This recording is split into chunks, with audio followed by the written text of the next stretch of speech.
He's one of Britain's greatest comedy legends, the brilliant, sharp-tongued John Cleese. But what if we told you that there's one episode from his iconic career that he wishes had never been made? In 1975, during the golden age of British television, Cleese filmed an episode that he now can't bear to watch. Why? Because something deeply personal went wrong behind the scenes. Have you ever watched Fawlty Towers or Monty Python? Comment 1 for yes, 0 for no. And let's uncover the surprising story behind Cleese's most regretted moment on screen. Let me tell you the story of a tall, lanky Englishman with a wicked sense of humor, John Cleese. If the name rings a bell, it's probably because at some point you chuckled at Monty Python, giggled at Fawlty Towers, or maybe heard his voice in Shrek. But long before he became a household name, John was just a clever boy growing up in a quiet seaside town called Weston-super-Mare on the southwest coast of England. He was born there on October 27, 1939, just as the world was sliding into war. His dad, Reginald, had fought in World War I and later worked as an insurance salesman after changing the family name from Cheese to Cleese. No joke. His mother, Muriel, was known for being a bit anxious but full of love. The Cleeses were firmly middle class, and young John's upbringing was full of the usual British traditions, cricket tea, and stiff upper lips. John's school days were spent at Clifton College, a place where blazers were pressed and manners were strict. But even there, his wit began to shine. He wasn't the class clown in the noisy sense. He was clever sharp, the kind of funny that made people pause and laugh a second later. He went on to study law at Cambridge, but comedy pulled at him like a magnet. And that's where everything changed. At Cambridge, he joined the famous comedy group Footlights, a cradle for British humor. It was there he met others who shared his brainy, absurd style, Graham Chapman, Eric Idle, and more. These were the friendships that would one day form Monty Python's Flying Circus, the show that turned British comedy upside down. In 1969, Monty Python hit the airwaves like a strange, surreal lightning bolt. No laugh tracks, no punchlines, just sketches that jumped from Spanish inquisitors to dead parrots to silly walks, and somehow it all worked. John, with his 6'5" frame, commanding voice, and perfectly serious expression, could say the most ridiculous things and make them hilarious. He was unforgettable. After the TV success, the Python crew made movies, Monty Python and the Holy Grail Life of Brian and the Meaning of Life. John often played authority figures, kings, priests, teachers. Only they were always absurd, clueless, or completely mad. He had a gift for making the powerful look foolish, and audiences loved him for it. But Cleese didn't stop with Python. In the mid-1970s, he and his then-wife Connie Booth created Fawlty Towers, a sitcom set in a rundown seaside hotel. John played Basil Fawlty, a hotel manager wound tighter than a watch spring. The show only ran for 12 episodes, but those 12 are considered some of the finest comedies ever aired on British television. To this day, Fawlty Towers is taught in film schools and quoted endlessly by fans. Even in later years, Cleese kept surprising audiences. He became a sought-after voice actor, notably as King Harold in Shrek 2 and its sequels. He's also written books, including his autobiography. So anyway, where he looks back on his life with warmth and that trademark dry humor. In his talks and lectures, he often explores how humor helps us think better, work smarter, and understand each other more deeply. And he's no stranger to the stage either. Whether it's performing writing or speaking, John Cleese always brings the same mix of brain and belly laughs. Along the way, he picked up his fair share of awards, an Emmy, a BAFTA, fellowship, even a CBE from the Queen. But what truly defines his legacy is something even more lasting, the laughter he sparked in millions of people over generations.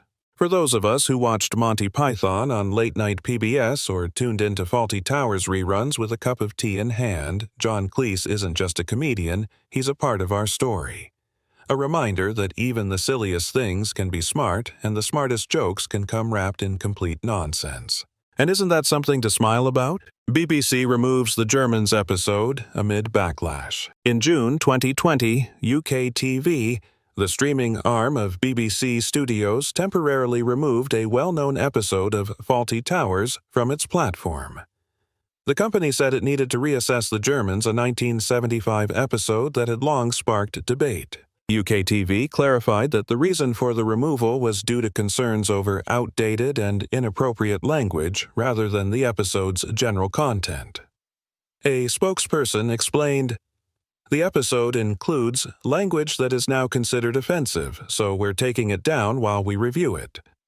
The episode drew particular criticism for a scene involving the character Major Gowan, who tells a story that includes outdated and insensitive expressions relating to cricket and historical social groups. UKTV elaborated on its broader approach to content review. "We regularly reassess older programming to ensure it aligns with modern audience expectations, especially when language no longer reflects contemporary values." While UKTV paused the episode, other platforms like Netflix and BritBox continued to stream it at the time, although they added advisories to inform viewers about the inclusion of outdated language and portrayals. Many television networks had already edited or modified the scene in question years earlier. However, uncut versions of the episode could still be found on select platforms during the renewed discussion in 2020. This incident highlighted the challenges streaming services face when managing large libraries of classic shows that may include material considered inappropriate today. While the outdated language drew much attention, most viewers primarily remember this episode for the iconic "Don't Mention the War" scene. In it, John Cleese's character Basil Fawlty attempts unsuccessfully to avoid offending German guests, resulting in exaggerated and absurd behavior. This scene became one of British television's most quoted moments, prompting debate about whether removing the entire episode was necessary or if edits to specific scenes would suffice. The timing of UKTV's decision proved especially significant. The removal occurred amid a global increase in awareness around social justice issues.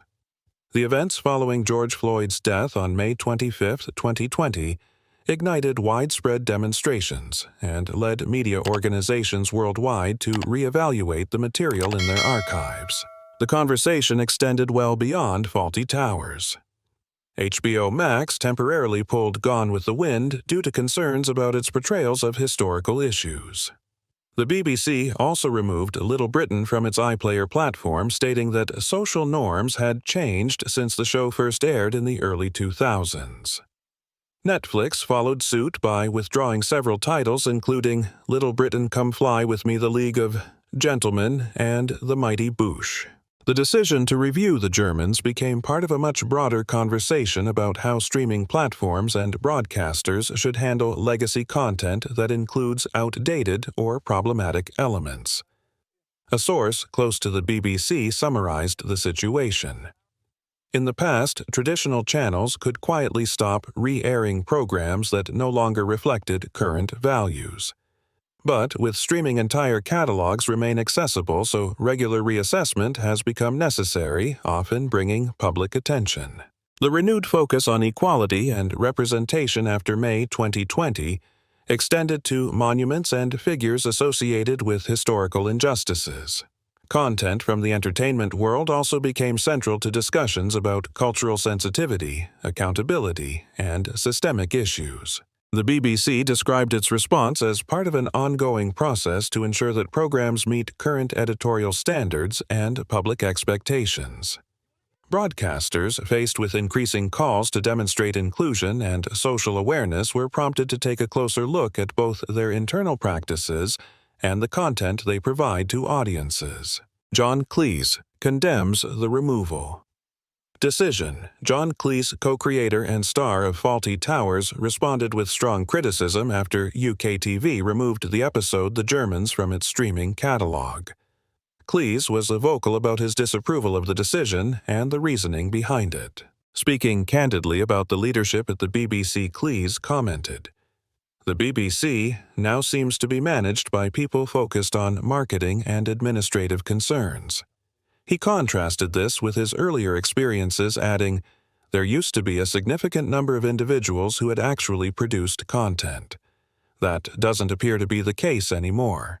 His remarks became even more pointed when discussing the motivation behind removing the episode. Decisions are being made by people who are more concerned with job security than creative integrity, he said. That may explain why they appear hesitant to stand by their choices. In an interview with The Age, he elaborated. Many current decision-makers at the BBC prioritize avoiding controversy. Decades ago, they might have taken a firmer stance. Cleese argued that the satirical intention of the Germans had been misunderstood. One thing I've realized over the years is that people have very different senses of humor, he noted. With a touch of irony, he added, "If some viewers can't recognize the satire, I'm not sure what else to say." His comments sparked widespread public debate on social media about comedy context and how historical content should be treated. He defended the portrayal of Major Gowan, the character at the center of the controversy. The Major was meant to represent an outdated perspective. The humor came from showing how out of touch he was, not from endorsing his views. Cleese explained that comedy often critiques problematic behavior in one of two ways. You can address it directly, or you can present a character who clearly reflects those behaviors in an exaggerated or absurd way, making them the object of the joke. This method, he said, was used to discredit such attitudes through satire rather than promote them. He drew comparisons with other classic television characters. We laughed at characters like Alf for having outdated beliefs. That laughter exposed the flaws in those ideas. However, Cleese acknowledged that not all audiences saw it that way. Unfortunately, some viewers took it at face value and thought those characters were simply speaking the truth. We intended the humor to challenge that view. Cleese expressed concern about how modern audiences interpret satire. Reflecting on a stage production of Fawlty Towers, he observed comedians today often face resistance from viewers who take things literally. These viewers may miss the nuance in metaphor irony or exaggeration, which can make satire difficult to appreciate. Meanwhile, journalist Carl Anka offered a different perspective. He described the episode's removal as largely symbolic and suggested media companies should instead focus on actions like supporting and promoting diverse creative talent. This showed how the conversation had grown into a broader discussion about media responsibility and inclusion. Cleese emphasized that his defense of the episode's comedic intent did not conflict with his support for the movement toward greater social fairness. There's a strong and commendable energy right now aimed at making society more inclusive and equitable, and I fully support that, he said. UKTV Reinstates episode. With content warning, UKTV reinstated the Fawlty Towers episode. The Germans, shortly after John Cleese publicly criticized its removal. The BBC-owned streaming service brought the episode back to its platform with updated viewer guidance to address concerns about certain content. In an official statement, UKTV clarified the change. We already provide content advisories on several classic comedy titles, but we understand that additional context may be necessary for some of our archive programming. Therefore, we will be adding extra viewer guidance to the beginning of certain episodes to highlight content and language that some audiences may find inappropriate by today's standards. This decision reflected a broader trend across streaming platforms, where older programs are kept available with notices to inform viewers about elements that may not align with modern values. UKTV confirmed that the episode would return to the platform in the coming days once the contextual note was added. The goal was to continue offering classic titles while also addressing current audience expectations. It wasn't the first time this particular episode had been edited. Back in 2013, the BBC adjusted a portion of the dialogue to better fit a family viewing time slot. A spokesperson at the time explained that this decision was made in consultation with John Cleese's representatives, noting that public attitudes have shifted considerably since the program was originally made. During the debate, other streaming services such as Netflix and BritBox, which is partially owned by the BBC, chose to keep the episode available. They included advisories explaining that the episode contains some language and depictions that reflect the era in which it was made and may be upsetting to some viewers. UKTV's temporary removal of the episode sparked a wave of online discussion. When they announced the decision on Twitter, the post received around 2,000 responses. Some commenters expressed concern about what they viewed as overcorrection, with a few threatening to cancel their subscriptions. Those who opposed the episode's removal argued that preserving classic comedy should involve offering viewer discretion, not erasing content. One viewer wrote, "A simple warning about the language should be enough. People can decide for themselves whether or not to watch it." Supporters of the character Major Gowan, who was central to the debate, argued that the portrayal was clearly satirical and should be viewed within its historical setting. A few reactions took a more extreme tone, with some suggesting boycotts of other streaming platforms. One user commented, "Better keep your Scorsese and Tarantino discs locked up." Others emphasized the importance of owning physical media, noting that owning DVDs allowed them to access older content regardless of changing platform policies. Industry professionals, particularly creators from underrepresented backgrounds, emphasized that reviewing older content is only one step toward progress. They urged media companies to go further by investing in diverse storytelling and expanding opportunities for emerging voices. The debate surrounding this episode came during a wider movement in June 2020, when broadcasters and streaming platforms revisited their archives to ensure alignment with modern editorial values.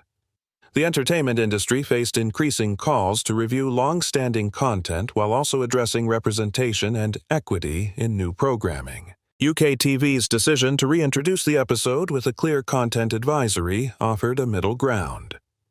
This approach aimed to preserve historical works while giving viewers necessary context to understand and interpret them in today's cultural climate. Why Cleese refuses to rewatch the episode. The story of the Germans episode goes beyond its public controversy and eventual reinstatement. John Cleese, while standing firm in defense of his work's satirical nature, shows clear reluctance to watch this famous 1975 episode again. Many people call it a masterpiece of British comedy, yet Cleese finds parts of Fawlty Towers' The Germans episode hard to watch.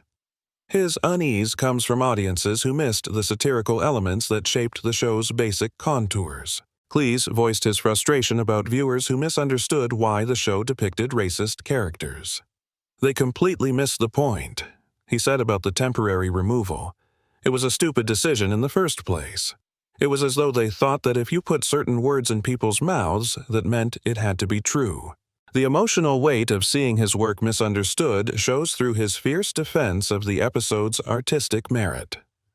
He reminds us that comedy reveals human flaws, saying, "Comedy's not about perfect people. It's about all of our imperfections, and it's not about things going right. It's all about things going wrong." Cleese's deep investment in the episode's proper understanding became clear during the controversy. He drew parallels between the Germans' Fawlty Towers full episode and other satirical works with bigoted characters. This highlighted his frustration with audiences who couldn't see the satirical purpose behind characters like the Major. Cleese's refusal to rewatch stems from his deep frustration with what he calls literal-minded viewers. This theme runs through his recent thoughts about comedy. "You see, there's always a problem with comedy that you deal with the literal-minded," Cleese explained recently. He added that, "The literal-minded don't understand irony, so that means if you take them seriously, you get rid of a lot of comedy." His concern runs deeper than mere annoyance. It touches the future of comedy itself. "Literal-minded people don't understand metaphor, irony, comic exaggeration," he says. "These viewers are not playing with a full deck when it comes to grasping satirical comedy's nuances." Recent debates about historic content have only strengthened this frustration. Cleese points to similar satirical characters like Alf Garnett from Till Death Do Us Part when discussing his avoidance of the Germans episode. He noted that while many were roaring with laughter at him, not with him, others sadly responded with, "Thank God these things are being said at last." The aversion shows more than just defensiveness. Cleese seems genuinely disappointed that some audiences missed the episode's satirical message about bigotry.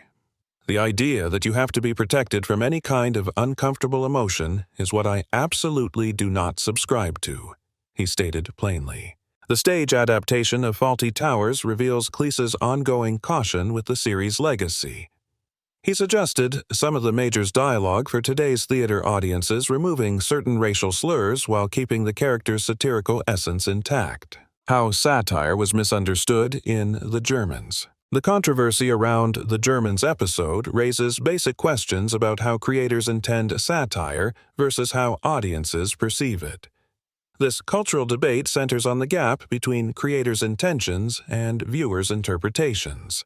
John Cleese's passionate defense of Fawlty Towers' The Germans episode stems from an artistic vision that he feels many viewers didn't understand. If you put nonsense words into the mouth of someone you want to make fun of, you're not broadcasting their views, you're making fun of them, Cleese said when he talked about the Major's controversial character.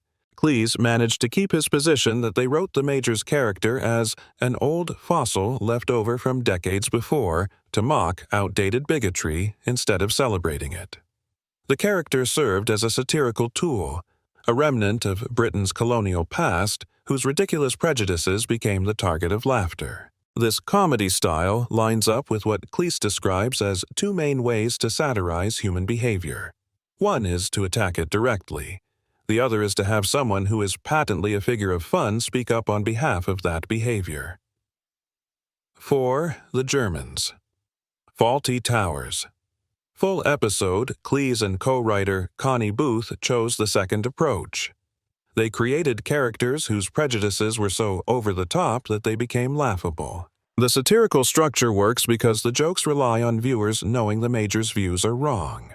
The humor emerges when audiences think the Major might scold someone for offensive language only to find out he's just a particularly pedantic, which shows how absurd his prejudice is. During the controversy, Cleese often compared the Major to other satirical characters in British comedy, especially Alf Garnett from the 1960s sitcom Till Death Us Do Part. Both Alf Garnett and the Major were characters whose bigoted views became targets of mockery rather than endorsement. We laughed at Alf's reactionary views, thus we discredited them by laughing at him. Cleese explained about satire's role in exposing prejudice through ridicule, yet he knew about a basic issue. Of course, there were people, very stupid people, who said, "Thank God someone is saying these things at last." We laughed at these people too. This situation, where people mistake satire for endorsement, represents what experts call the satire paradox. Misinterpretation becomes more likely as cultural contexts evolve over time. Public attitudes have changed by a lot since it was made, a BBC spokesperson said about their editing decisions. The Major's extreme bigotry seemed clearly ridiculous to 1970s audiences who knew such characters as satirical devices. As cultural contexts changed and new viewers watched the episode without this background, some missed the satirical purpose. Satire risks misinterpretation more than straightforward comedy, especially when using what analysts describe as playing with a less than full deck, characters whose views viewers should reject.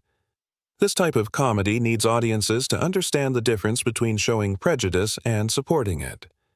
The Top Gear versus the Germans episode controversy years later proved this debate continues in today's media landscape. What made The Germans so controversial? The Fawlty Towers episode. The Germans became the focus of widespread discussion after it was temporarily removed from some streaming platforms. First aired in 1975, the episode has sparked fresh debate about how older television content aligns with today's social values. The most discussed scene involves Major Gowan, a long-term hotel guest who shares a story with Basil Fawlty about attending a cricket match between England and India. During this story, he uses outdated and inappropriate terms related to different ethnic groups. His comments reflect colonial-era attitudes, and while the writers used the scene to highlight his ignorance, the language used is no longer considered acceptable for broadcast. This wasn't the first time the content had been revised. The BBC edited the scene in 2013 for earlier viewing slots with approval from John Cleese's representatives. Network officials explained that social attitudes had evolved significantly since the show's original release, prompting them to adapt content for modern audiences. Another major point of discussion in the episode is Basil Fawlty's behavior toward German guests. He repeatedly tells hotel staff not to mention the war, yet continues to do so himself. The comedic tension reaches its peak when he begins mimicking historical military figures, leading to a moment that visibly upsets one of the guests. Basil's exaggerated behavior includes odd food orders with humorous names referencing figures from the Second World War. One of the most quoted lines from the series, "You started it," comes after a guest calmly insists, "We did not start it." Basil replies, "Yes, you did. You invaded Poland." These senses rely on absurdity to underline Basil's lack of self-awareness and tact. The episode also features a moment where Basil reacts with surprise when attended to by a black doctor. The scene was written to emphasize his outdated mindset, capturing the tone of post-war British attitudes that the show sought to satirize. While these moments were originally intended as social commentary, current audiences often view them differently. Language and themes that were once accepted in comedy are now re-evaluated in light of modern standards regarding respect and inclusion. Other shows from the same era, such as Love Thy Neighbor and It Ain't Half Hot, Mom, have largely disappeared from broadcast schedules for similar reasons. By contrast, The Germans has remained available on some platforms like Netflix and BritBox, but now includes viewer advisories noting that it contains language and themes that reflect the time and may be upsetting to some viewers. What sets this episode apart is its use of satire. Critics have noted that the creators John Cleese and Connie Booth did not promote outdated views through Major Gowan's dialogue. Instead, they used him as a parody of a certain type of British mindset. However, deciding how to present such material today, whether by editing warning or full removal, remains a complex challenge for broadcasters. The episode's reappearance with updated context has become a case study in how entertainment from previous generations is reassessed today. The conversation continues around how to honor the creative intent of classic works while also respecting contemporary values. In a revealing interview conducted in 2014, John Cleese openly reflected on the profound influence his mother had on his personal life, particularly his relationships with women. He candidly admitted that his mother, who remarkably lived to the age of 101, played a pivotal role in shaping his emotional patterns and behavior. Cleese described how throughout much of his upbringing he developed what he called an ingrained habit of walking on eggshells around his mother. This phrase poignantly conveys the delicate and often tense atmosphere he felt compelled to maintain in her presence, a dynamic that required constant vigilance, careful wording, and emotional restraint. Such an experience, according to Cleese, did not simply disappear with age, but instead deeply permeated how he interacted with romantic partners.